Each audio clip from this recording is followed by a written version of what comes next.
জাতীয় ঈদগাহে ঈদ জামাতের সকল প্রস্তুতি সম্পন্ন করেছে ঢাকা দক্ষিণ সিটি কর্পোরেশন।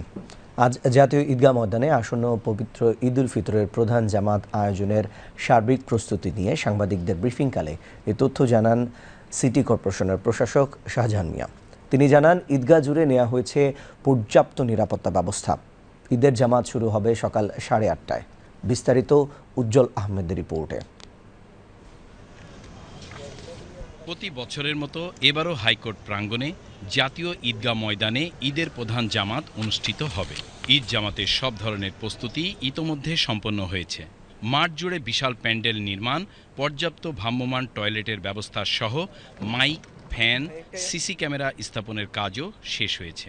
ঈদের প্রধান জামাত আয়োজনের সার্বিক প্রস্তুতি নিয়ে সাংবাদিকদের ব্রিফ করেন ঢাকা দক্ষিণ সিটি কর্পোরেশনের প্রশাসক শাহজাহান মিয়া। পবিত্র ঈদ উল ফিতর উপলক্ষে জাতীয় ঈদগাহ ময়দানে প্রথম ঈদ জামাত আয়োজনের সকল প্রস্তুতি আমরা সম্পন্ন করেছি। ঢাকা দক্ষিণ সিটি কর্পোরেশন অত্যন্ত গুরুত্ব সহকারে আয়োজন পরিচালনা করছে, যাতে মুসল্লিগণ স্বাচ্ছন্দ্যে নির্বিঘ্নে নামাজ আদায় করতে পারেন। গত বছরের মতো এবারও আধুনিক এবং সুসংগঠিত ব্যবস্থাপনার মাধ্যমে ঈদ জামাত আয়োজনের পরিকল্পনা করেছি আমরা। অজু এবং টয়লেটের সুব্যবস্থা থাকবে, সুপেয় পানিরও সুব্যবস্থা থাকবে। যেহেতু নামাজ আদায়ের জন্য পবিত্র আরামদায়ক কার্পেট এখানে বিছানো হয়েছে, কাজেই কাউকে জায়নামাজ এখানে নিয়ে আসতে হবে না এবং সুপেয় পানির ব্যবস্থা থাকায় কাউকে পানি নিয়ে আসতে হবে না। এখানে ঈদের জামাত 8:30টায় নির্ধারণ করেছি এবং যদি দুর্যোগপূর্ণ আবহাওয়া, এখন পর্যন্ত আমাদের কাছে যে খবর আছে তাতে আবহাওয়া খারাপ হওয়ার কোনো সম্ভাবনা নাই। তারপরও যদি হয় সেক্ষেত্রে আমরা বাইতুল মোকাররমে জাতীয় মসজিদে সেখানে সকাল 9টায় আমরা ব্যবস্থা রেখেছি।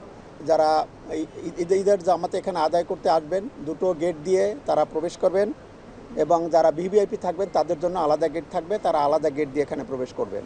আমরা আশা করছি মহামান্য রাষ্ট্রপতি, মাননীয় প্রধান উপদেষ্টা মহোদয় দুজনই জাতীয় ঈদগাহ ময়দানে ঈদের জামাতে অংশগ্রহণ করবেন। এটি আমাদের ঈদ আনন্দেরই বহুগুণে বাড়িয়ে দেবে। তিনি জানান, ঈদগাহ জুড়ে নেওয়া হয়েছে পর্যাপ্ত নিরাপত্তা ব্যবস্থা। নিরাপত্তার বিষয়টা আমাদের এখানে আমি আগেই বলেছি যে আমাদের এখানে পুলিশ, র্যাব এবং অন্যান্য যে আইনশৃঙ্খলা বাহিনী তারা নিয়মিত কাজ করছেন এবং এসএসএফ কাজ করছেন। আমরা তাদের সাথে সমন্বয় করছি। আপাতত আমরা কোনো নিরাপত্তা ঝুঁকি এখানে দেখছি না। জাতীয় ঈদগাহে এবার প্রায় 30,000 মুসল্লি একসঙ্গে নামাজ আদায় করতে পারবেন। এছাড়াও প্রায় 5,000 নারী মুসল্লির নামাজ আদায়েরও সুব্যবস্থা রয়েছে।